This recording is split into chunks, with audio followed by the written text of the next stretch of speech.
आज जो बात होनी है आपका 163 के जो प्रावधान है, ये जो वर्तमान में 182 के प्रावधान है, ये ठीक वैसे ही जैसे एविडेंस एक्ट में सेक्शन 24 के प्रावधान है। सेक्शन 24 भी अब नंबर में तो कम हो ही गया, क्योंकि नंबर बदले हैं एविडेंस एक्ट में भी, लेकिन सेक्शन 24 जो पहले था वो आज भी मौजूद है।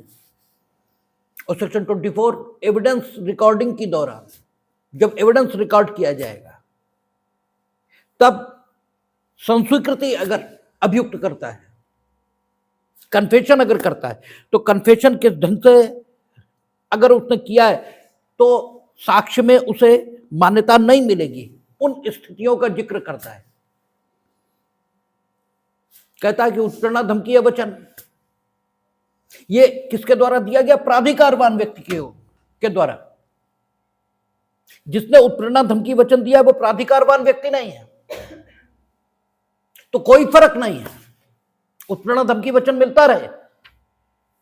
लेकिन उत्प्रेरणा, धमकी, वचन अगर प्राधिकारवान व्यक्ति, और प्राधिकारवान किसकी नजर में? क्योंकि वहां तो सिर्फ इतना ही लिखा है कि अगर उत्प्रेरणा, धमकी और वचन ये प्राधिकारवान व्यक्ति की ओर से आया है, और वो जो प्राधिकारवान व्यक्ति है वो उत्प्रेरणा, धमकी और वचन इसके माध्यम से अभियुक्त को ये विश्वास दिलाता है कि अगर वो उत्प्रेरणा, धमकी या वचन जो उसकी ओर से दिया जा रहा है उसके आधार पर काम करे यानी साक्ष्य दे, तो इससे होगा क्या कि अभियुक्त किसी ऐहिक प्रकार की बुराई उसको या तो समाप्त कर लेगा या ऐहिक प्रकार का लाभ ये प्राप्त करेगा। यही केवल वहां लिखा है। उत्प्रेरणा, धमकी, वचन किसकी ओर से दिया जाए ये लिखा ही नहीं। हां, ये ठीक है कि उत्प्रेरणा, धमकी, वचन उस आरोप के संबंध में होना चाहिए जिसके संबंध में विचारणा चल रहा है। तो वहां जो हम लोगों ने एविडेंस एक्ट पढ़ा था तो बात आई थी कि अक्यूज की नजर में, अक्यूज को ऐसा लगता हो कि ये व्यक्ति प्राधिकारवान है, वो वास्तव में प्राधिकारवान था या नहीं था इससे मतलब नहीं है, लेकिन अक्यूज को ऐसा लगता था कि वो प्राधिकारवान व्यक्ति है और उसने कोई धमकी, उत्प्रेरणा और वचन दिया, इसके आधार पर वो काम कर रहा था वहां। तो उस कन्फेशन को अग्राह्य कर रहे थे, क्योंकि उस कन्फेशन को स्वतंत्र नहीं मान रहे थे। ये नहीं मान रहे थे कि ये अक्यूज का अपना काम है। ठीक वही बात अन्वेषण अधिकारी के संबंध में लिखी गई है। अन्वेषण अधिकारी पर भी यह कर्तव्य रखा गया कि ड्यूरिंग इन्वेस्टिगेशन वो अपराध के तथ्यों और परिस्थितियों से परिचित प्रतीत होने वाले व्यक्ति इनसे जब बातचीत करेगा तो किसी प्रकार का धमकी, उत्प्रेरणा या वचन ये उन्हें नहीं देगा। और इसी बात को विधिक तौर पर इनेक्टेड फॉर्म में यहां लिख दिया गया। कहता कोई पुलिस अधिकारी या प्राधिकार वाला अन्य व्यक्ति भारतीय साक्ष्य अधिनियम 2023 की धारा 22 में, ये पहले धारा 24 है, यथा वर्णित कोई उत्प्रेरणा, धमकी या वचन न तो देगा न करेगा और न दिलवाएगा और न करवाएगा। वहां उत्प्रेरणा, धमकी, वचन देगा कौन? प्राधिकारवान व्यक्ति देगा। किसको? अक्यूज को। उसकी जो अथॉरिटी है वो अक्यूज की नजर में अथॉरिटी होनी चाहिए, और जो उत्प्रेरणा, धमकी और वचन है वो आरोप के संबंध में इतना सफिशिएंट होना चाहिए कि अक्यूज को यह लगे कि वो धमकी, उत्प्रेरणा और वचन के आधार पर काम करेगा, और अगर वो ऐसा करेगा तो किसी ऐहिक प्रकार की बुराई का परिवर्जन करेगा या ऐहिक प्रकार का लाभ प्राप्त करेगा। ये सेक्शन 24 या वर्तमान के सेक्शन 22 एविडेंस एक्ट में लिखा है। तो वो सारी चीजें यहां पर दोबारा से दोहराई नहीं जा सकती। एक मोटी मोटी बात समझ लेंगे कि जिन परिस्थितियों के अंतर्गत किया गया कन्फेशन ये एविडेंस एक्ट में अग्राह्य किया गया है, उन्हीं स्थितियों का उपयोग करके अन्वेषण अधिकारी को ड्यूरिंग इन्वेस्टिगेशन कुछ भी कलेक्ट करने से रोका गया है। केवल इतना ही कहा उन्होंने। आगे इसका जो उपयोग होता है इस सेक्शन का उपयोग वहां ज्यादा होता है जहां अन्वेषण करने की ताकत विशेष विधियों के अंतर्गत पुलिस अधिकारियों के अलावा अन्य अधिकारियों को मिल जाती है, क्योंकि ऐसे बहुत सारे स्पेशल इनेक्टमेंट बने हुए हैं। जो स्पेशल इनेक्टमेंट ये कहते हैं कि इन अधिनियमों के अंतर्गत विभिन्न प्रकार के प्राधिकारियों को अन्वेषण करने की ताकत होगी और अन्वेषण के संबंध में वे पुलिस अधिकारी की शक्तियां जो अध्याय 12 सीआरपीसी, ये जो अध्याय 12 बीएनएसएस इसमें दी गई हैं, हो सकता है बीएनएसएस का अध्याय 12 न भी हो अन्वेषण के संबंध में, तो अध्याय आप चेक कर लेंगे, जो भी अध्याय हो। तो वे विभिन्न विधियां ये कहती हैं कि पुलिस अधिकारी की जो अन्वेषण संबंधी शक्तियां सीआरपीसी या बीएनएसएस में दी गई हैं, वे इन प्राधिकारियों को भी इस अधिनियम के अंतर्गत प्राप्त होंगे। अब जब ये कह देते हैं किसी भी अधिनियम में, तब ये बात बहुत इंपॉर्टेंट हो जाती है। हालांकि इंपॉर्टेंट यहां भी है, लेकिन फिर भी यहां अन्वेषण के दौरान पुलिस अधिकारी जो कुछ अभिलिखित करेगा उसका बहुत लिमिटेड यूज हो पाएगा, उसका बहुत विस्तृत यूज नहीं होने वाला है। लेकिन अगर अन्य अधिनियम उसके अंतर्गत अन्वेषण चल रहा है तो फिर बात बहुत खतरनाक लेवल तक जा सकती है। अगर ये सेक्शन ना हो, अगर ये सेक्शन नहीं है तो एविडेंस एक्ट के सेक्शन 25 वो लागू ही नहीं होगी। कारण ये है कि अधिनियम उसके अंतर्गत जिस प्राधिकारी को अन्वेषण करने के लिए सशक्त किया गया है, तो उसे पुलिस अधिकारी की शक्तियां प्रदत्त हैं अधिनियम की भाषा के आधार पर। अधिनियम यह कहता है कि इस अधिनियम के अंतर्गत अमुक अधिकारी को पुलिस की जो अन्वेषण की शक्तियां हैं वे प्राप्त रहेंगी, और वे पुलिस की अन्वेषण की जो शक्तियां हैं उनका प्रयोग इस अधिनियम के अंतर्गत कर सकेंगे। तो शक्तियां तो प्रदत्त हो गई ना उस अधिकारी को। वो अधिकारी इन शक्तियों के प्रभाव से पुलिस अधिकारी ये थोड़ी हो जाएगा, वो रहेगा तो पुलिस, ठीक है, अन्य अधिकारी यानी पुलिस अधिकारी से अन्यथा अधिकारी। अब अगर वो कोई कन्फेशन रिकॉर्ड कर लेता है, अन्वेषण चलाता है वो, क्योंकि उसे अन्वेषण की शक्तियां प्राप्त हैं, और वो अधिकारी ये कहता है कि अन्वेषण करने के दौरान इस अधिनियम के अंतर्गत जो आरोपित व्यक्ति था उसने मेरे समक्ष संस्वीकृति की।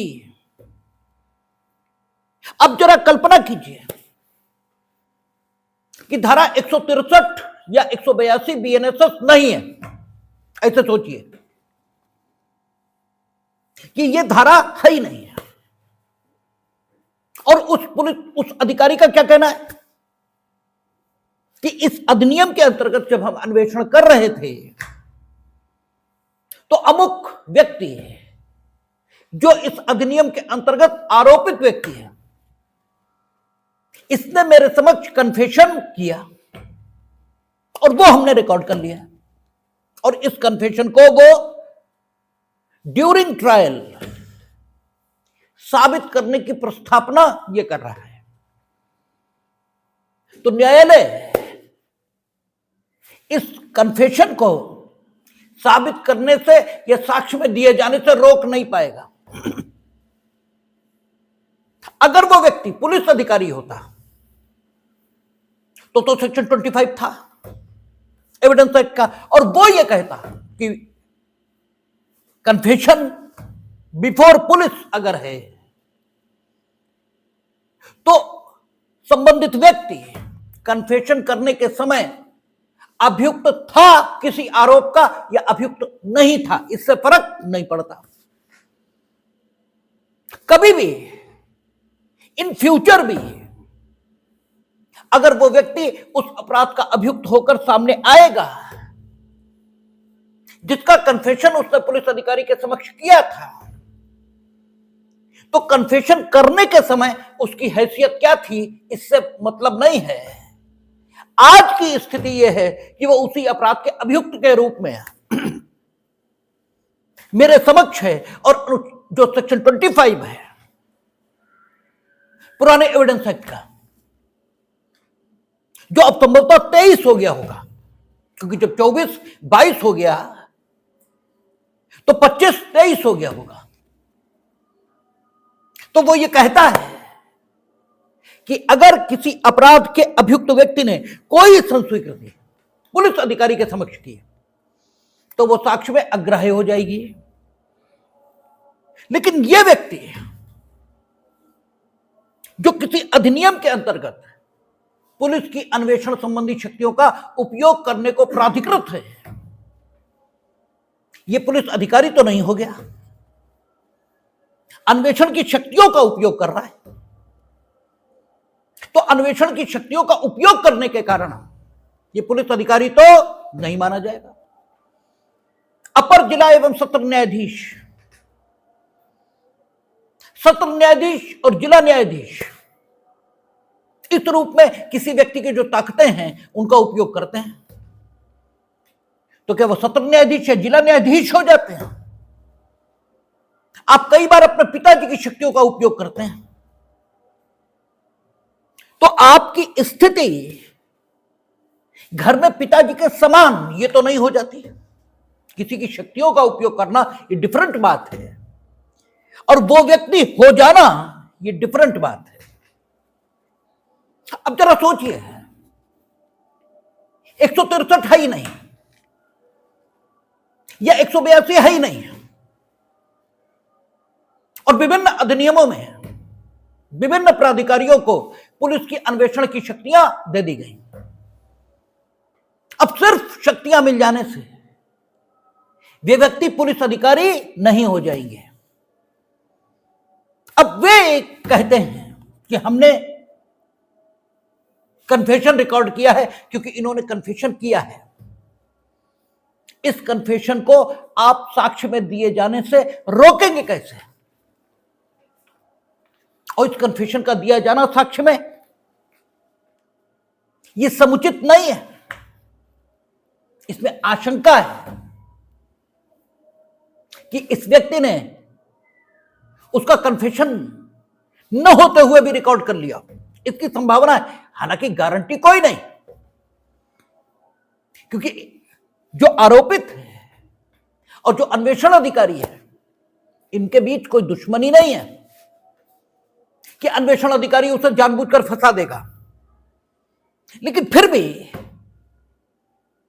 आदमी का स्वभाव देखते हुए, आदमी स्वभाव से कामचोर है, और अगर वो बहुत मेहनती दिखाई दे रहा है, ये बड़ा कटु सत्य है, बड़ा कड़ुआ सच, कि अगर आदमी मेहनत करता दिखाई दे रहा है तो दो ही कारण है, या तो वो मूर्ख है और या फिर उसकी मेहनत करने के पीछे कोई प्रयोजन है, कोई उद्देश्य है। अन्यथा आदमी आराम चाहता है, और आदमी ने जितनी मेहनत की है वो आराम की तलाश में की है। अगर उसने पहिए का आविष्कार किया तो इसलिए क्योंकि पहिए के आविष्कार ने उसके लिए आराम यह उत्पन्न किया। अगर उसने आग का आविष्कार किया तो इसलिए कि आग ने उसके लिए सुरक्षा, और सुरक्षा से आराम यह उत्पन्न किया। तो आदमी ने आग या पहिए के आविष्कार के लिए जो मेहनत की वो आराम की तलाश में की, और इसीलिए किसी पॉलिटिकल आइडियोलॉजी से हमारा मतलब नहीं, लेकिन आराम हराम है, इस टाइप की बेवकूफियों पर मेरा कोई विश्वास नहीं है। हमारा मानना है कि आराम ही जीवन में प्रधान है। अगर आराम की तलाश हमें नहीं होगी तो हम काहे कोई काम करेंगे? आराम काम से मिल सकता है, काम हम इसलिए कर रहे हैं काम करना मेरा स्वभाव नहीं है, काम मेरी मजबूरी है, आराम मेरा चयन है, आराम विकल्प है, काम मेरी मजबूरी है। तो अगर कोई मेहनत करता दिखाई देता है तो मूर्ख है, यह उसका कोई प्रयोजन है। यही सामान्य मानवीय स्वभाव है। तो जो व्यक्ति अन्वेषण कर रहा है वो अन्वेषण में सिर क्यों धुनेगा, क्यों तथ्य संग्रहित करेगा? वो सीधे सीधे आरोपित व्यक्ति का एक कन्फेशन लिखेगा और जयराम जी की अब तुम जानो और अदालत जाने। ये जो तुरंत फुरत निष्कर्ष पर आ जाने की पद्धति आदमी के स्वभाव को देखते हुए संभव लगती है। इससे यही दिखाई देता है कि अगर ऐसा अवसर उत्पन्न हुआ तो ये जो व्यक्ति है जो पुलिस के अन्वेषण की शक्तियों का उपयोग कर रहा है किंतु पुलिस अधिकारी नहीं है, ये अक्यूज के कन्फेशन लिख कर रख लेगा और उन्हीं को अदालत में साबित करेगा। और चूंकि वो पुलिस अधिकारी नहीं होगा इसलिए सेक्शन 25 भी लागू नहीं होगी। और ये धमका कर, उत्प्रेरणा देकर, वचन देकर या तो झूठे लिख लेगा, ये धमकी, उत्प्रेरणा और वचन ये देकर उन कन्फेशंस को प्राप्त कर लेगा। और इससे रोकने वाली कोई प्रक्रिया ये इनेक्टेड लॉ में है नहीं, क्योंकि हमने कहा जरा कल्पना करिए कि 163 और 182 नहीं है, हमने यही कहा है। प्रोसीजरल लॉ में इसे रोका नहीं जा सकता, तो जबरदस्त नुकसान होगा, ठीक है ना, अन्याय हो जाएगा। इसलिए 163 और 182 वहां बहुत महत्व की हो जाती है जब पुलिस की अन्वेषण की शक्तियां किसी अन्य अधिनियम के अंतर्गत किसी अन्य प्राधिकारी को दी जाती हैं। महत्वपूर्ण कैसे हो जाती है? अब इस व्यक्ति ने धमकी, उत्प्रेरणा या वचन ये देकर या दिए बिना एक कन्फेशन रिकॉर्ड किया और ये कहता है कि ये आरोपित व्यक्ति का कन्फेशन है, तो नो डाउट अभी भी स्थिति वही है कि ये व्यक्ति पुलिस अधिकारी नहीं है और इसलिए इस पर सेक्शन 25 एविडेंस एक्ट की वर्जना लागू नहीं हो रही। ये सही है। और ये इस कन्फेशन का साक्ष्य दे पाएगा, सही है। लेकिन जब ये इस कन्फेशन का साक्ष्य देगा तो इससे यह तो कहा जाएगा कि आपको अन्वेषण की शक्तियां थी और अन्वेषण कानून के मुताबिक होना चाहिए। अगर अन्वेषण और उसमें तथ्यों का संग्रहण ये कानून के मुताबिक नहीं है तो अन्वेषण हुआ ही नहीं है। और जो आपकी अन्वेषण की शक्तियां हैं उनमें एक धारा है जो आप पर शक्ति नहीं कर्तव्य अधिरोपित करती है, और वो धारा कौन सी है? 163 या 182, और वो आप पर यह कर्तव्य रखती थी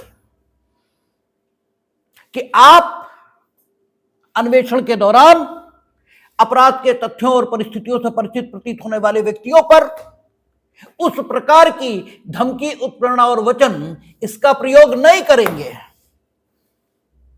जो सेक्शन 24 या वर्तमान के धारा 22 भारतीय साक्ष्य अधिनियम से मना किया गया है। और यह तथ्य है कि आपने उस धमकी, उत्प्रेरणा और वचन का प्रयोग किया था या नहीं किया था उस दशा में, जबकि यह आरोपित व्यक्ति कहता है कि आपने ऐसा किया था। यह तो कह रहा है ना कि ऐसा किया था आपने, तो इस बात को साबित करने का भार आप पर आ रहा है कि आप साबित करो, क्योंकि सकारात्मक बात कौन कह रहा है? आप साबित करिए कि आपने किसी धमकी, उत्प्रेरणा और वचन का प्रयोग नहीं किया था। कैसे करेंगे? अब आप कहेंगे ये व्यक्ति कैसे साबित करे कि धमकी, उत्प्रेरणा और वचन का प्रयोग नहीं किया था? अभी जस्ट हम लोग 164 पर बात करेंगे तो आपको पता लगेगा कि कैसे यह सुनिश्चित होता है। लेकिन प्राइमरीली एक बात स्पष्ट हो गई कि धारा 163 या 182 ये पुलिस द्वारा किए गए अन्वेषण में बहुत काम की धारा नहीं है, यद्यपि भी बहुत काम की, ठीक है ना, क्योंकि अन्वेषण के दौरान जो भी कथन अभिलिखित होंगे वे जिन भी व्यक्तियों के हैं, वे व्यक्ति भी अगर अभियोजन साक्षी के तौर पर न्यायालय में उपस्थित होंगे तो अभियोजन साक्षी के तौर पर अगर वे उन कथनों को जो उन्होंने अन्वेषण में किए थे सम्यक रूप से साबित कर देंगे, तो स्थिति क्या बनेगी कि इनके द्वारा साक्ष्य के दौरान किए गए कथनों के खंडन के लिए अन्वेषण के दौरान किए गए कथनों का उपयोग किया जाएगा।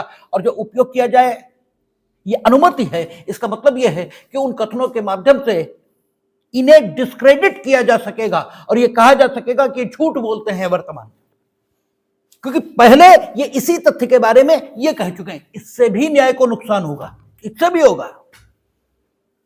लेकिन हमने आपसे चर्चा की थी कि अगर ऐसा हो भी जाता है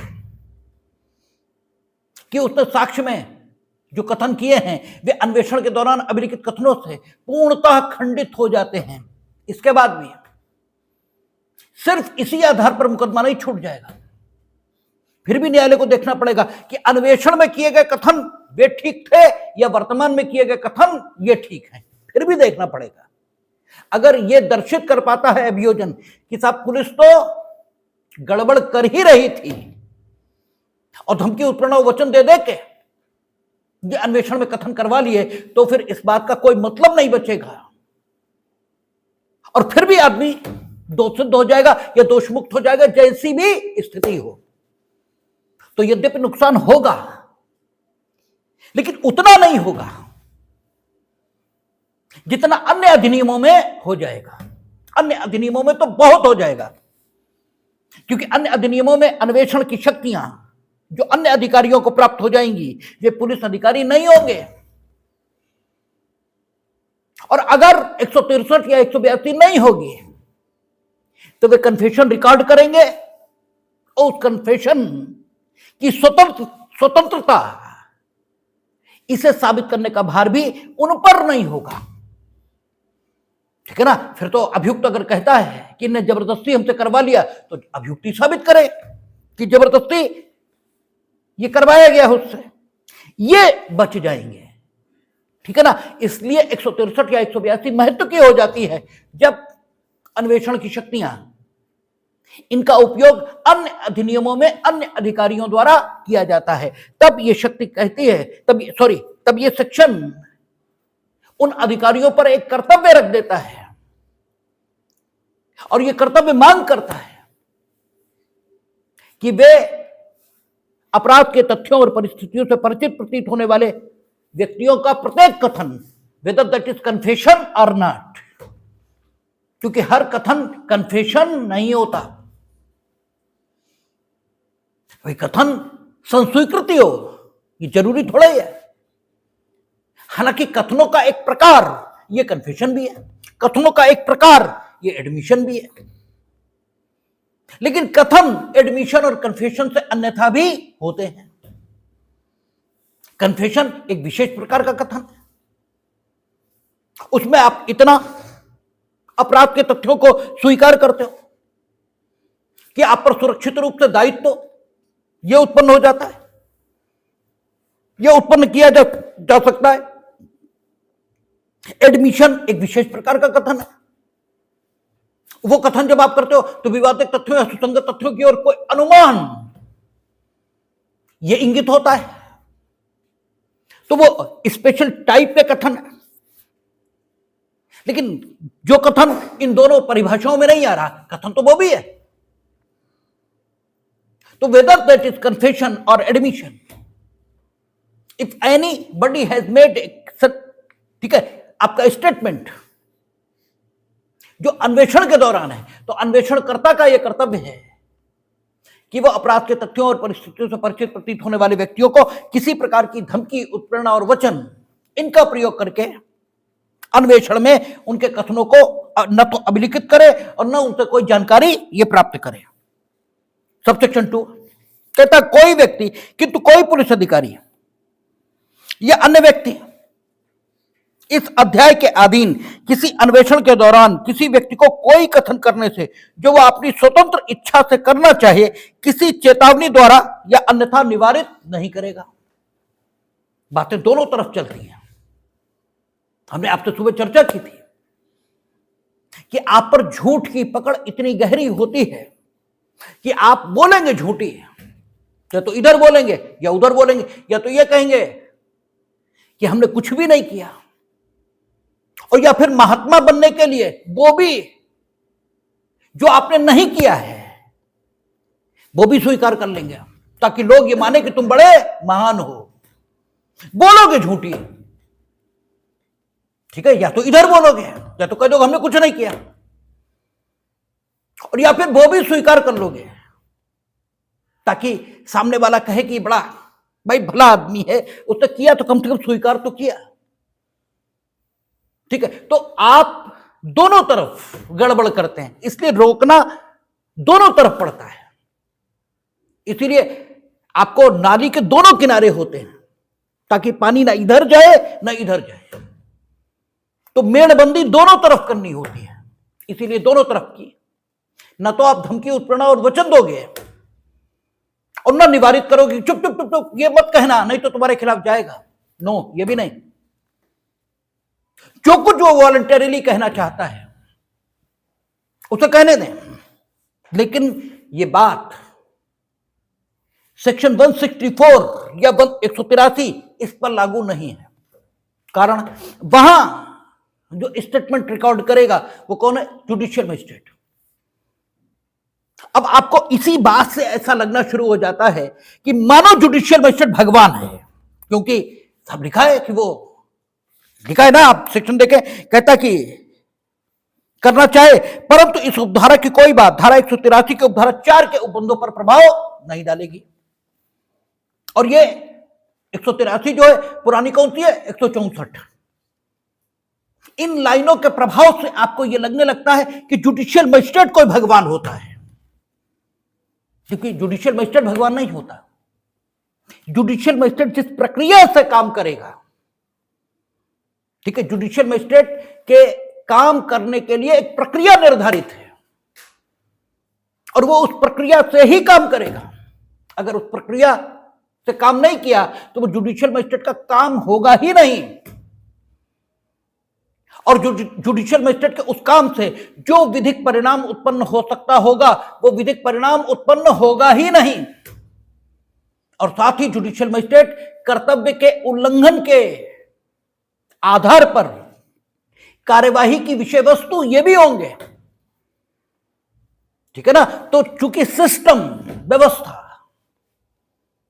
ये जुडिशियल मजिस्ट्रेट को ठीक करने के लिए विवश करती है,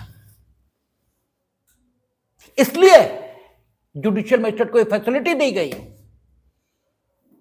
कि 164(4) के उपबंधों पर यह चीज प्रभाव नहीं डालेगी।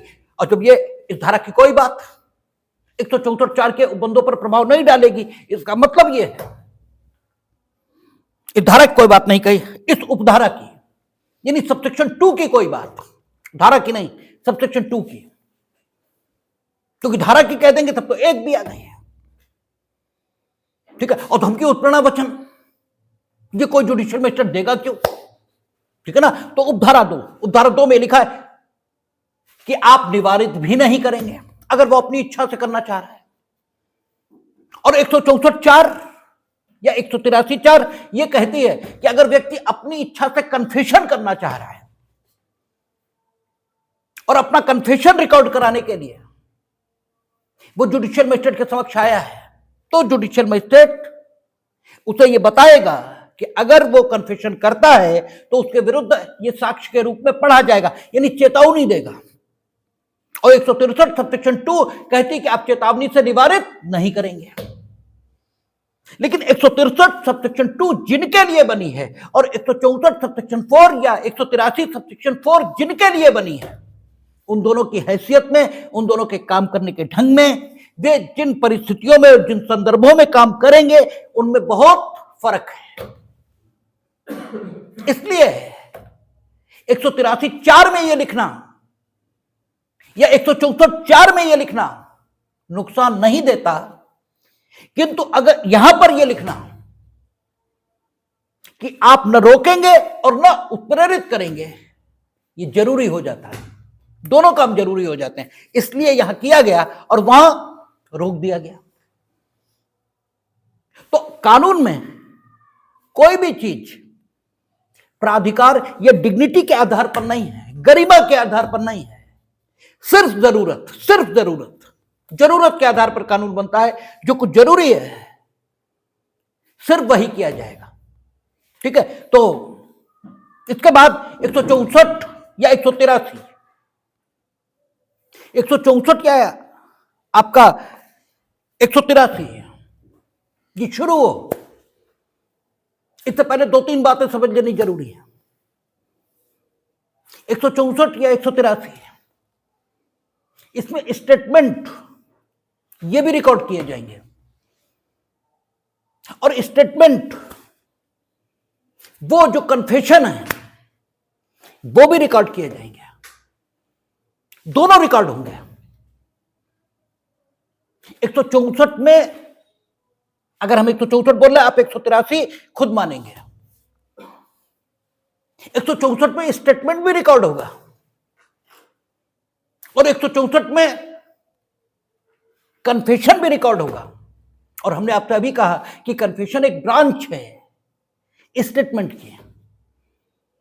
इन बातों को समझने में बड़ा दिमाग लगता है।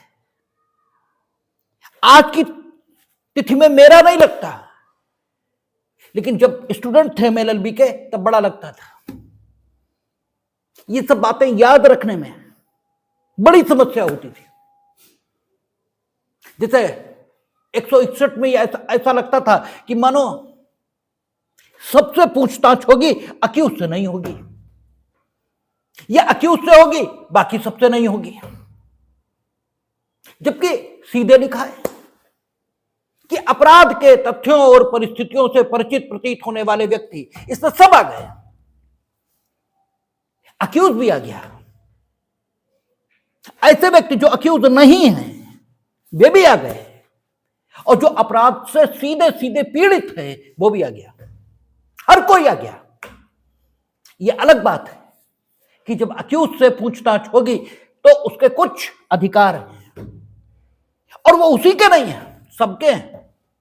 क्योंकि 163 सबसेक्शन 2 वो सॉरी 161 सबसेक्शन 2 वो हक सबको देती है।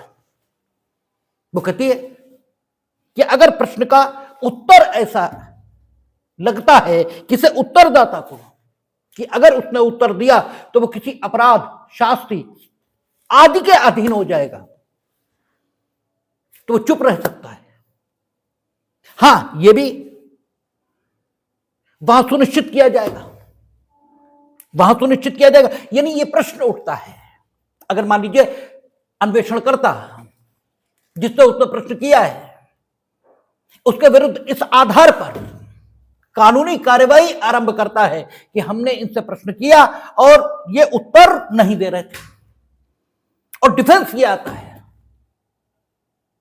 कि प्रश्न का जो उत्तर था वह मेरी समझ में ऐसा था कि वो शास्त्रीय समर्पण या किसी अपराध के हमें अधीन कर देगा, इसलिए हमने नहीं दिया। मान लीजिए डिफेंस ये आता है, और कोई युक्ति संगत मनुष्य ये स्वीकार नहीं कर सकता कि जो प्रश्न किया गया था उसका जो उत्तर था वो किसी भी तरह से इनके मन में इस प्रकार की कोई आशंका उत्पन्न कर सकता था, तो फिर आपको सजा भी हो जाएगी, वो एक अलग बात है। लेकिन उस ढंग का हक सबको हासिल था कि you may keep remain silence, आप मौन रख सकते हैं, आपको उत्तर देने की कोई जरूरत नहीं है। लेकिन ये बातें LLB के लेवल पर समझ पाना बड़ा कठिन होता था। 162 पढ़ते थे, बड़ा कठिन हो जाता था। ये दिमाग में नहीं आता कि साक्षी तो 3 प्रकार के होते हैं, अभियोजन, बचाव और कोर्ट विटनेस। अगर ये अभियोजन साक्षी के तौर पर आया तब तो ये लिमिटेड यूज होगा, लेकिन अगर ये कोर्ट विटनेस, ये बचाव पक्ष के साक्षी के रूप में आया तब तो कोई उपयोग नहीं हो सकेगा। कोई उपयोग क्यों नहीं हो सकेगा? क्योंकि अन्वेषण के दौरान पुलिस अधिकारी के द्वारा अभिलिखित किए गए कथन सिर्फ उसी प्रयोजन के लिए उपयोग किए जाएंगे जो धारा 162 में मेंशन है, सिर्फ उसी के लिए। क्योंकि ऊपर कहता है न तो ऐसा कोई कथन न उसके अभिलेख का कोई भाग इसमें इसके पश्चात उपबंधित रीति के सिवा उपयोग में लाया जाएगा। ठीक है ना? तो इसका मतलब यह हो गया कि अगर अन्वेषण के दौरान कथन है और पुलिस अधिकारी ने अभिलिखित कर लिया तो फिर केवल वही उपयोग, इसके अलावा नहीं। हां, अन्वेषण के दौरान कथन है लेकिन पुलिस अधिकारी ने अभिलिखित नहीं किया। अन्वेषण के दौरान है लेकिन पुलिस अधिकारी ने अभिलिखित नहीं किया, या पुलिस अधिकारी ने अभिलिखित किया किंतु अन्वेषण के दौरान नहीं, तो 162 उससे मतलब ही खत्म हो जाता है।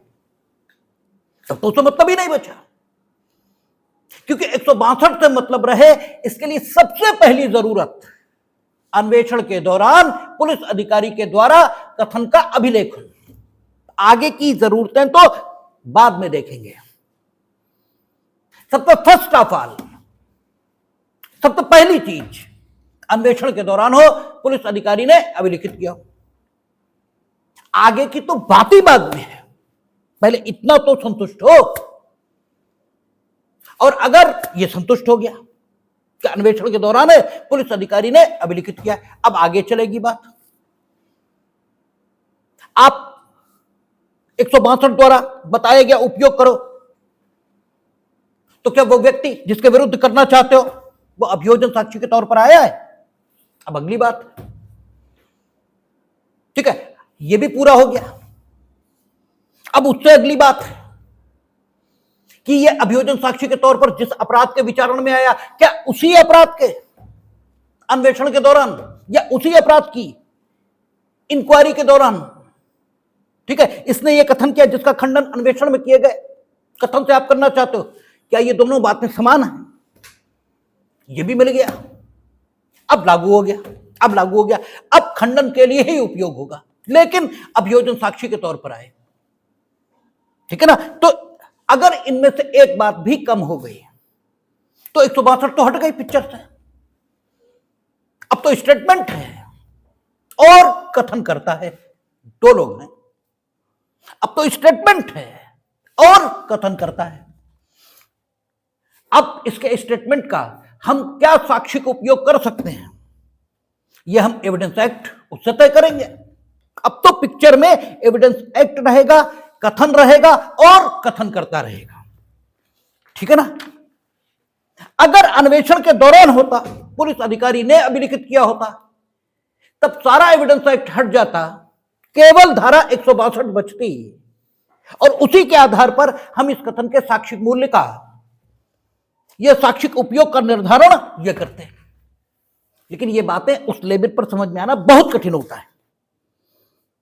ठीक है, अब सवाल यह है कि अन्वेषण के दौरान कथन है और पुलिस अधिकारी ने अभिलिखित नहीं किया, तो हमने पहले भी कहा अब तो 162 से मतलब ही नहीं है, अब तो 162 खत्म। या फिर चलो अन्वेषण के दौरान है, पुलिस अधिकारी ने अभिलिखित किया, लेकिन मामला या तो धारा 27 एविडेंस एक्ट में जा रहा है, तो या फिर धारा 32 जिसे 26 का कहा जा रहा है उसमें जा रहा है, तो भी 162 हट गया और उसे साबित किया जाए। लेकिन वो एक्सेप्शन है, अपवाद है। सामान्य नियम यही है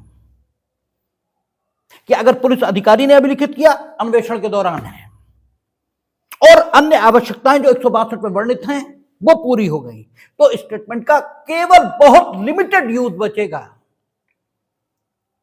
उसका पूरा उपयोग साक्ष्य में नहीं किया जा सकेगा। लेकिन अगर स्टेटमेंट ऐसा है जो पुलिस अधिकारी ने अभिलिखित किया लेकिन अन्वेषण के दौरान नहीं, अन्वेषण के दौरान अभिलिखित हुआ लेकिन पुलिस अधिकारी ने नहीं, या फिर कथन स्वतंत्र रूप से, न तो अन्वेषण के दौरान ना पुलिस अधिकारी, बिल्कुल अलग ढंग से कहीं किया गया है और वह अभिलिखित कर लिया गया है। ठीक है, कहीं भी किया गया, आपने ऑफिस में छुट्टी लिखी थी, छुट्टी के एप्लीकेशन, उसमें जो कथन किए वे किसी अपराध के विचारण में रिलेवेंट हो गए। आपने कथन कहीं भी किया तो फिर 162 से मतलब ही नहीं है, क्योंकि 162 का मतलब तो तब है जब अन्वेषण के दौरान पुलिस अधिकारी के द्वारा, सबसे पहली जरूरत यहीं पर है, ये खत्म तो फिर 162 से मतलब खत्म। अब एविडेंस एक्ट कथन और कथनकर्ता, इसके हिसाब से देखा जाएगा। और इसीलिए हमने कहा था कि एफआईआर की एविडेंटरी वैल्यू बहुत है, क्योंकि वो अन्वेषण के दौरान कथन नहीं है। पुलिस अधिकारी के द्वारा अभिलिखित कथन है, किंतु अन्वेषण के दौरान नहीं है। अब अन्वेषण के दौरान दूसरे प्रकार के कथन है, वे कथन 183 में अभिलिखित किए जाएंगे या 164 में अभिलिखित किए जाएंगे। वे अन्वेषण के दौरान अभिलिखित होंगे, किंतु पुलिस अधिकारी उन्हें अभिलिखित नहीं करेगा। इसलिए 162 से मतलब खत्म हो गया। ठीक है, 181 से मतलब खत्म हो गया। अब मामला वैसा हो गया जैसा एफआईआर के साथ है। जैसे एफआईआर की एविडेंटरी वैल्यू ज्यादा है, क्योंकि एफआईआर में किए गए कथन धारा 11 में भी उपयोग होंगे, धारा 8 में भी उपयोग होंगे, धारा 32 में भी उपयोग होंगे। आपको कहा था हमने, धारा 145 उसमें भी उपयोग होंगे, धारा 157 उसमें भी उपयोग होंगे, क्योंकि इन सब धाराओं के अंतर्गत एविडेंस एक्ट में जो कुछ लिखा है उसके अंतर्गत एफआईआर में किए गए कथन उपयोग किए जा सकते हैं। क्योंकि किए जा सकते हैं इसलिए किए जाएंगे। 145 वो सॉरी 162 या 181 कोई रोक लगा ही नहीं रहा। हां, अगर पोजीशन वो होती जो लिखी है 162 में या 181 में कि अन्वेषण के दौरान या पुलिस अधिकारी से अभिलिखित किया, तब बात अलग हो जाती है। ये सिचुएशन निकल कर आई। तो एक तो एफआईआर और दूसरा 164 या 183, ये कथन ऐसे हो गए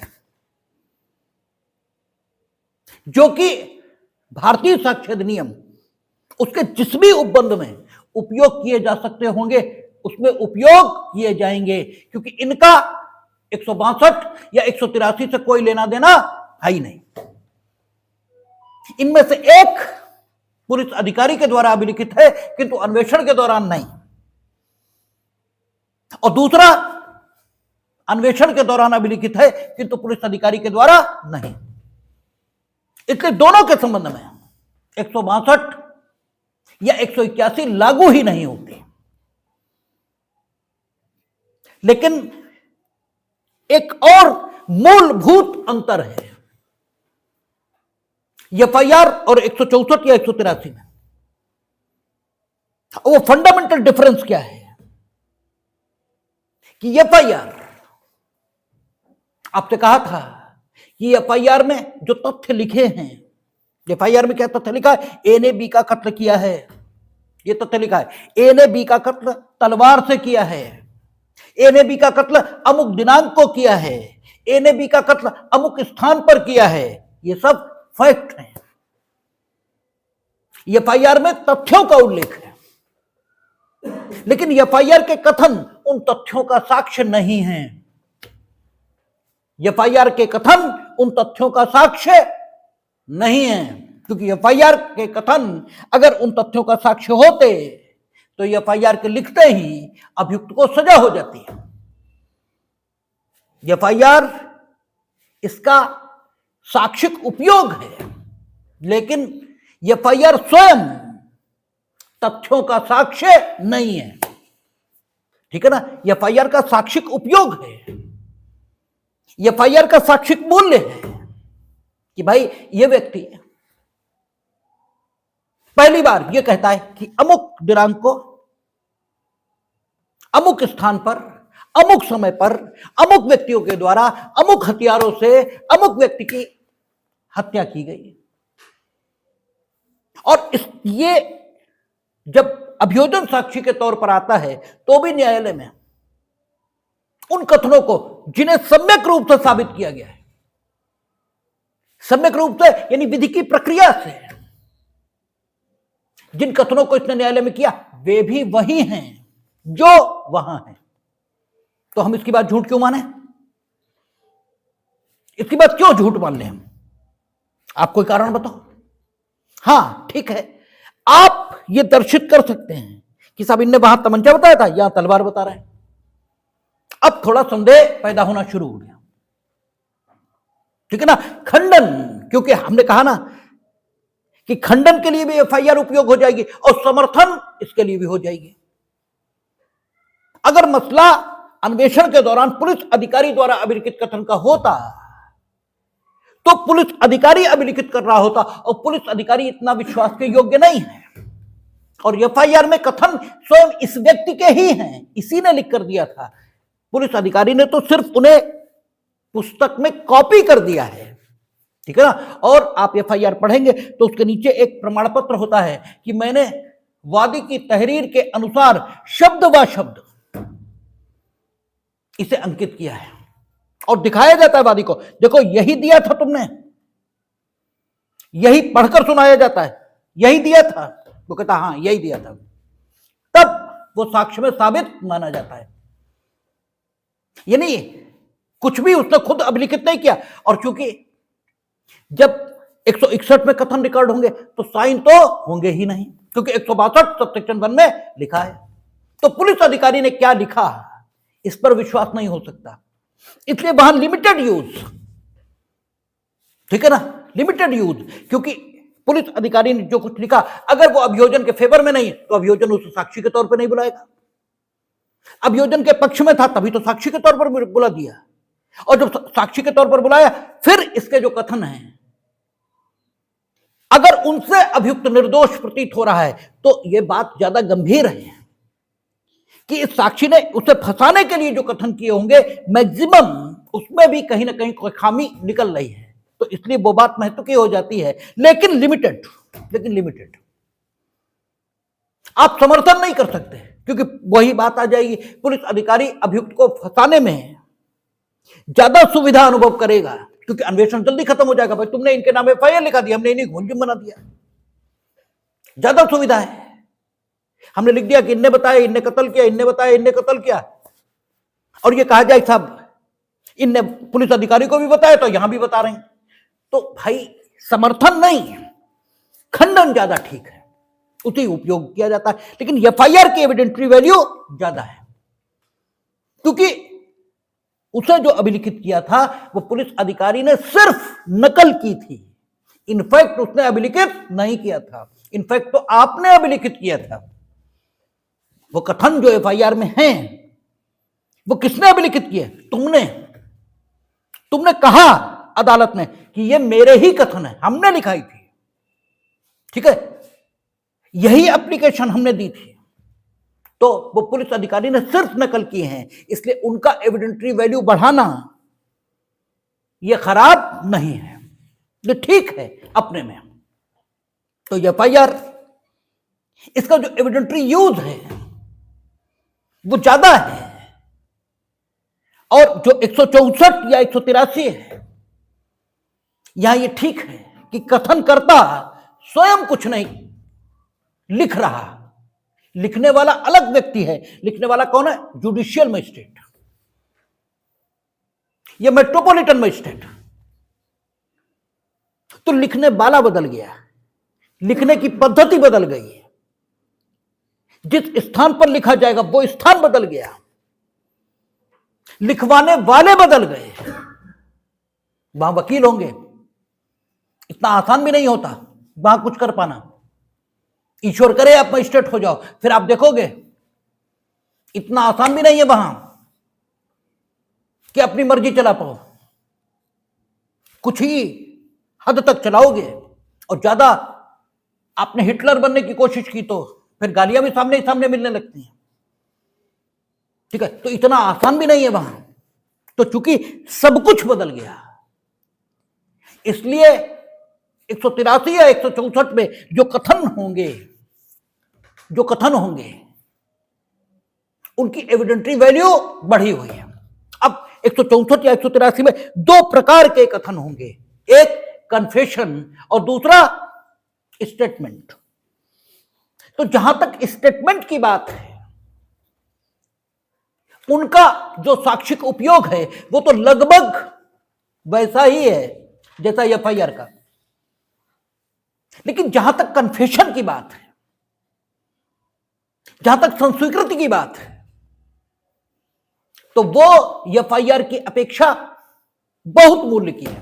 क्योंकि अभी हमने आपसे कहा कि एफआईआर में विभिन्न तथ्यों का उल्लेख होता है, लेकिन उन तथ्यों का साक्ष्य एफआईआर नहीं है, ठीक है ना। उन तथ्यों को साबित करने के लिए जब एफआईआर लिखाने वाला न्यायालय में आएगा तो उसका समर्थन एफआईआर से हो सकेगा, ठीक है। और यह कहा जा सकेगा कि इसने यही तथ्य एफआईआर में लिखाए थे, और एक लाइन में समर्थन करा दिया जाता है। अभियोजन पूछता है, आपने एफआईआर लिखाई, आपको पढ़कर सुनाई गई, यही लिखाई थी? वो कहता हाँ, बस ठीक, लिखा देते हैं कि शामिल पत्रावली तहरीर कागज संख्या इतने इतने को देखकर साक्षी ने कहा कि ये मेरी तहरीर है और इसी को मैंने थाने पर रिपोर्ट लिखाने के लिए दिया था, इस पर मेरे हस्ताक्षर मौजूद हैं। बात खत्म हो गई।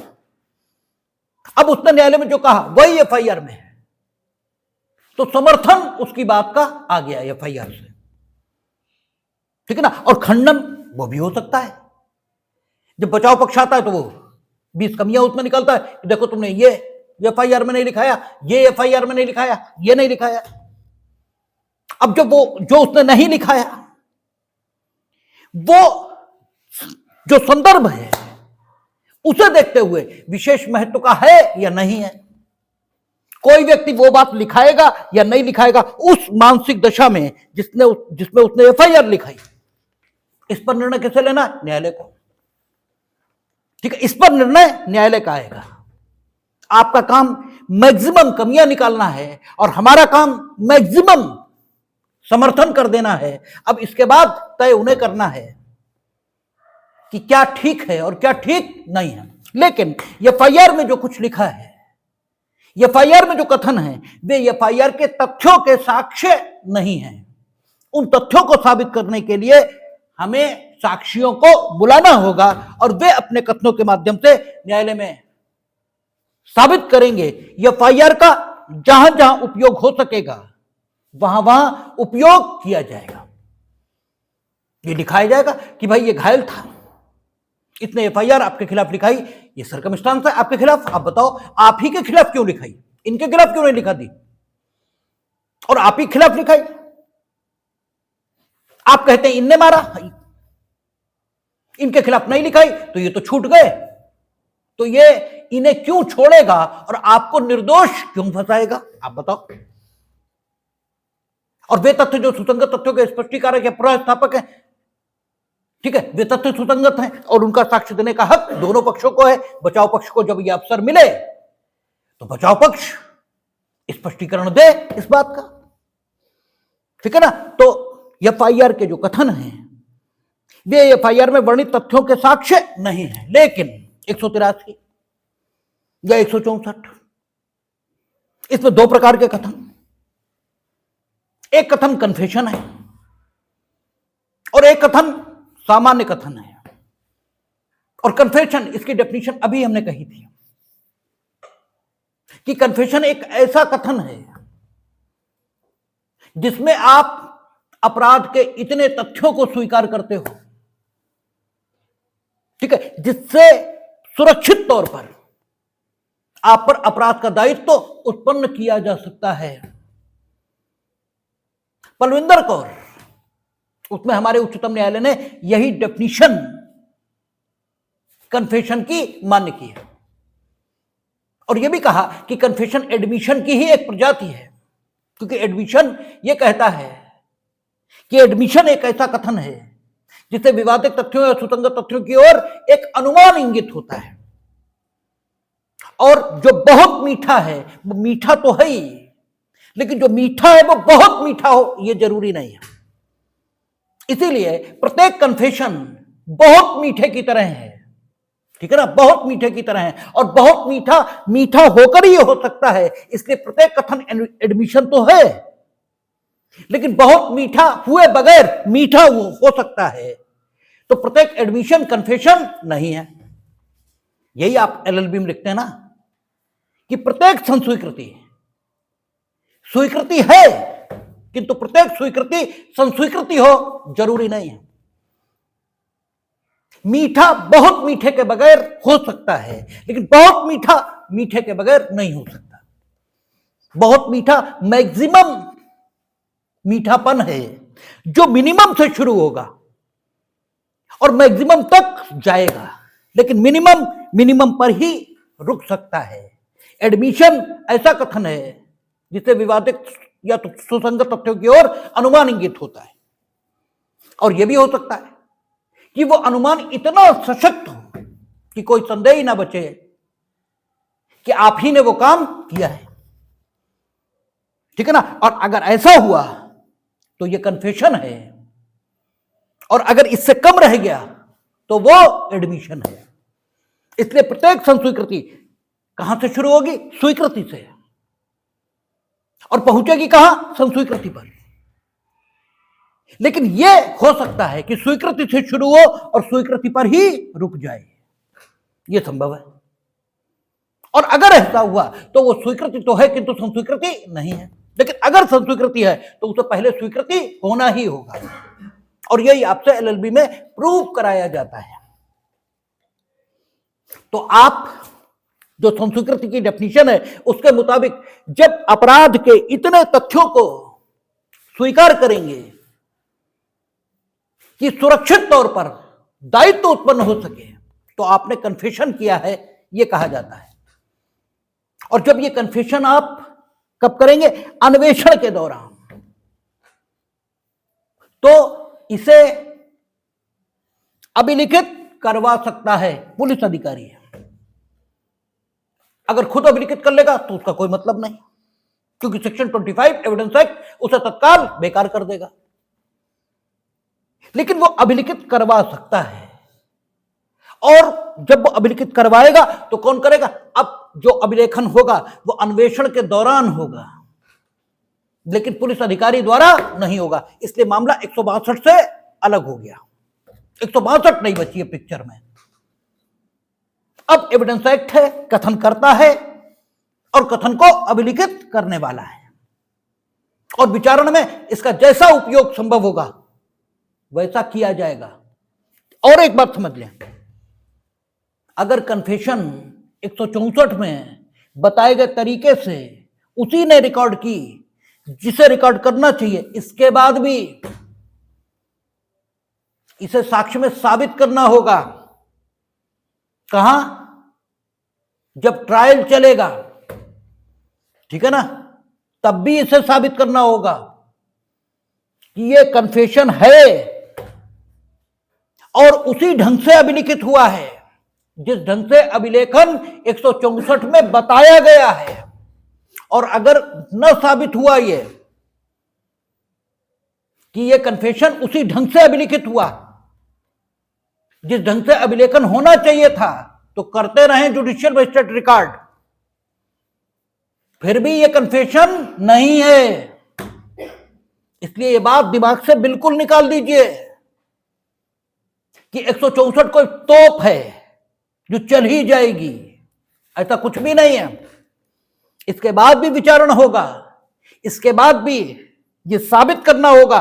कानून में कुछ भी माना नहीं जाएगा, कोई करे उसे। अन्वेषण के दौरान कन्फेशन कौन रिकॉर्ड करेगा? Judicial magistrate. और एक भी चीज की कमी आ गई, एक भी चीज की, इसे फट से अलग हटाया जाएगा। आमिर अजमल कसाब, उसने 70 मतलब हम अतिशयोक्तिपूर्ण वर्णन कर रहे हैं, उसने बहुत सारे कन्फेशन रिकॉर्ड कराए थे, एक भी कन्फेशन ट्रायल कोर्ट ने नहीं माना, एक भी नहीं। और सुप्रीम कोर्ट ने कहा कि ठीक है कि निरे कन्फेशन है, और मानने को हम मान भी सकते हैं क्योंकि इनके अशुद्ध होने का कोई सबूत नहीं है, लेकिन फिर भी नहीं मानेंगे ताकि दुनिया ये देखे कि हमने कन्फेशंस के आधार पर इन्हें दोषी नहीं ठहराया। स्वतंत्र विचारणा और स्वतंत्र साक्ष्यों के आधार पर इन्हें दोषी ठहराया है, क्योंकि कन्फेशन के आधार पर दोषी ठहरा देना ये बहुत आसान है। 164 इसमें कुछ रिकॉर्ड हो गया, इससे कुछ नहीं होता।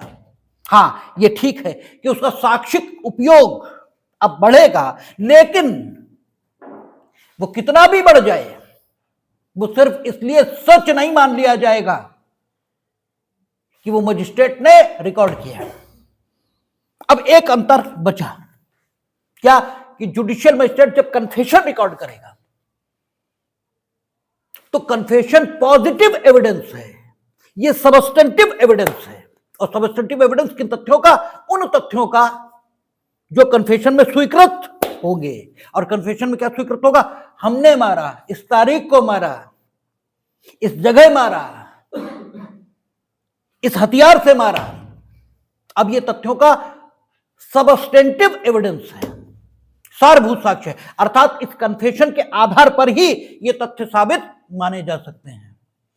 तो कथन जो एफआईआर में हुआ उसका साक्षिक उपयोग निश्चित ज्यादा है, लेकिन वो कथन उन तथ्यों का सारभूत साक्ष्य नहीं है जो एफआईआर में वर्णित हैं। अर्थात उन कथनों के आधार पर उन तथ्यों को साबित नहीं माना जाएगा। उन तथ्यों को साबित करने के लिए आपको साक्ष्य देना होगा, और साक्ष्य दो ही प्रकार का, मौखिक या दस्तावेजी।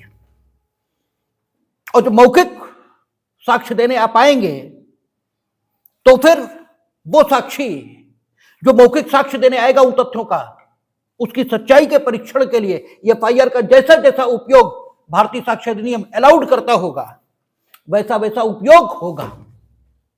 और यही स्थिति इस स्टेटमेंट के साथ रहेगी जो 164 में रिकॉर्ड किया जाएगा, और कन्फेशन नहीं होगा, और कन्फेशन नहीं होगा।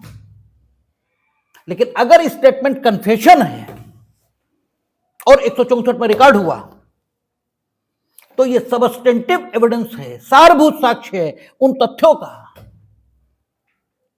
जिन तथ्यों को इस कन्फेशन में रिकॉर्ड किया गया है। इसलिए कन्फेशन रिकॉर्ड होने की प्रक्रिया, अभी हम लोग जब 164 या 183 पढ़ेंगे तो देखेंगे 164 या 183 में 6 या 7 सबसेक्शन है, जितना भी है 6 या 7 है। उनमें से 5 लगभग कन्फेशन रिकॉर्ड करने के बारे में है, एक इस बात के बारे में है कि मजिस्ट्रेट जो रिकॉर्ड करेगा, चाहे कन्फेशन रिकॉर्ड करे और चाहे स्टेटमेंट, ये उस न्यायालय के पास भेज देगा जिसे अपराध का विचारण करना है, एक उससे संबंधित। यानी स्टेटमेंट रिकॉर्ड करने के लिए सिर्फ एक सबसेक्शन और कन्फेशन रिकॉर्ड करने के लिए 4 या 5। इसी से अंदाज लगा लीजिए कि कन्फेशन के प्रति कितनी शुद्धता है। नो डाउट ये अन्वेषण के दौरान रिकॉर्ड होगा। अच्छा, अब एक चीज और चलिए वो चीज कल बात करेंगे, लेकिन एक बात रह जाएगी। अगर इससे पहले मेरे मुंह से भी निकला और कहीं और आपने सुना है तो समझ लीजिए कि वो बात गलत है, वो विश्वास गलत है। कन्फेशन, इसे रिकॉर्ड करने की जो प्रक्रिया बताई गई है यहां, इस पर विस्तार से बात करेंगे क्योंकि ये इशू महत्व का है और इस पर सवाल बनते हैं प्री में, मेंस में, सब जगह। ये सवाल महत्व का है कि कन्फेशन रिकॉर्ड किस ढंग से किया जाएगा। मैनर, ढंग क्या होगा? तो कहता है कि 281 में अभियुक्त की परीक्षा, इसे रिकॉर्ड करने के लिए जो ढंग अपनाया जाता है वही ढंग अपनाया जाएगा। अभियुक्त की परीक्षा 281 में बताए गए ढंग से अभिलिखित होती है, लेकिन होती किस सेक्शन में है? तो आपसे कहा था 313 313 अभियुक्त की परीक्षा के ढंग अभियुक्त की परीक्षा का हक न्यायालय को देता है, और अभियुक्त की परीक्षा किस ढंग से होगी वो ढंग 281 बताता है। और वो ढंग क्या है कि आप प्रश्न लिखेंगे, उत्तर लिखेंगे जो उसने दिया, और यही ढंग 313 का जो स्टेटमेंट अदालत में होता है वो आप देखेंगे तो प्रश्नोत्तर के क्रम में होता है। कन्फेशन के लिए उन्होंने कहा है कि 281 का ढंग अपनाया जाएगा, 281 का, ताकि ये पता लगे कि आपने क्या प्रश्न किया था और उसने क्या उत्तर दिया, क्योंकि कन्फेशन महत्व की बात है, कन्फेशन सबस्टेंटिव एविडेंस है। और 313 में अभियुक्त की परीक्षा के विषय में आपसे हमने बात की थी कि अभियुक्त की परीक्षा जब की जाएगी उसे शपथ नहीं दिलाई जाएगी। इसका मतलब यह निकला कि अगर कन्फेशन कराए, कन्फेशन आप रिकॉर्ड कर, 164 में स्टेटमेंट आप रिकॉर्ड कर रहे हैं, अलग बात है। देखिए दो चीजें रिकॉर्ड होंगी, दोनों में घालमेल नहीं। 164 में स्टेटमेंट भी रिकॉर्ड होगा और 164 में कन्फेशन जो कि स्टेटमेंट भी है वो भी रिकॉर्ड होगा, घालमेल बिल्कुल नहीं। स्टेटमेंट रिकॉर्ड हुआ, आपने शपथ दिला दी, कोई दिक्कत नहीं, दिला दीजिए, दिला सकते हैं आप, क्योंकि वो साक्ष्य को अभिलिखित करने के ढंग से रिकॉर्ड होगा, और साक्ष्य अभिलिखित करते समय शपथ दिलाई जा सकती है। लेकिन कन्फेशन उस ढंग से रिकॉर्ड होगा जो ढंग 281 में अभियुक्त की परीक्षा के लिए बताया है, और अभियुक्त की परीक्षा में उसे शपथ नहीं दिलाई जाएगी। और अगर आपने दिला दी कन्फेशन रिकॉर्ड करने में, कन्फेशन ट्रायल कोर्ट उठाकर फेंक देगा, उठाकर फेंक देगा मतलब ये शब्द इस्तेमाल नहीं करने चाहिए, आप उसके भाव को समझ लो। वो ये मानेगा आपने गड़बड़ की। कन्फेशन आदमी अपनी इच्छा से करता है, ठीक है ना। तो अगर वो अपनी इच्छा से कर रहा था, ठीक है, तो आपको शपथ दिलाने की जरूरत कहां थी। इसका मतलब आपको 1% ये विश्वास था कि अपनी इच्छा से नहीं कर रहा है। आप कब कहते हो कि देखो सच सच बताना, जब आपको ये विश्वास होता है कि ये झूठ भी बता सकते हैं, अन्यथा ये कहोगे ही क्यों, तो बात ही अनावश्यक है, ठीक है ना। जैसे आपसे कोई कह रहा पाप छोड़ दो, इसका मतलब उसने ये मान लिया कि तुम पापी हो। बिना तुम पापी हो ये कहने की जरूरत कहां है कि पाप छोड़ दो। भाई अगर हम आपसे कह रहे हैं बदतमीजी छोड़ दो, इसका मतलब क्या हुआ, इसका मतलब यह हुआ कि हमने मान लिया कि आप बदतमीज हो, नहीं तो हम ये क्यों कहेंगे, अनावश्यक है बात। तो अगर कन्फेशन स्वतंत्र था, इसका आपको विश्वास था, तो आप क्यों कहेंगे उसे शपथ लो। और आपने कहा, इसका मतलब आपको यह लगता था कि कन्फेशन स्वतंत्र नहीं है।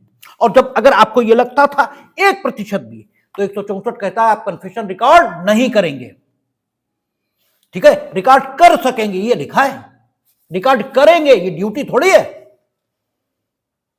ये ड्यूटी कब है, जब वो स्वतंत्रता पूर्वक कर रहा हो। आप शपथ दिला रहे थे, इससे दिख क्या रहा है। हमने आपसे बार बार कहा कि कानून जहां पर दायित्व का अधिरोपण करेगा वहां वो बहुत सख्ती से लागू होगा, और जिस प्रक्रिया का अनुपालन करने की अपेक्षा की गई होगी संबंधित प्राधिकारी से, अगर उस अपेक्षा में जरा सी भी कमी होगी तो डिस्कार्ड किया जाएगा, कुछ नहीं माना जाएगा। तो चूंकि कन्फेशन बहुत महत्व की बात है, वो सबस्टेंटिव पीस ऑफ एविडेंस है, वो तथ्यों का ऐसा साक्ष्य है कि उस पर सजा भी हो सकती है। हालांकि कन्फेशन अन्वेषण में रिकॉर्ड होते ही सजा नहीं होगी, उसके लिए विचारण होगा, और विचारण में फिर देखा जाएगा कि ये जो कुछ रिकॉर्ड हुआ ये वाकई कन्फेशन है। इफ यस तो भी डिस्कार्ड किया जा सकता है। अजमल आमिर कसाब में किया, उसमें किया, ठीक है ना। लेकिन सजा भी हो सकती है, एक खतरनाक स्थिति तो है ही है, इसलिए उसमें बहुत सुरक्षा इसका इस्तेमाल किया गया है। क्या सुरक्षा है, कैसे अभिलिखित होगा, इस पर कल बात करेंगे। और कल ये इंपॉर्टेंट एस्पेक्ट है, इसलिए इसको समझने की भी कोशिश करें। ईश्वर हमारा मन ठीक रखे ताकि हम ठीक से समझा सकें, कल देखेंगे।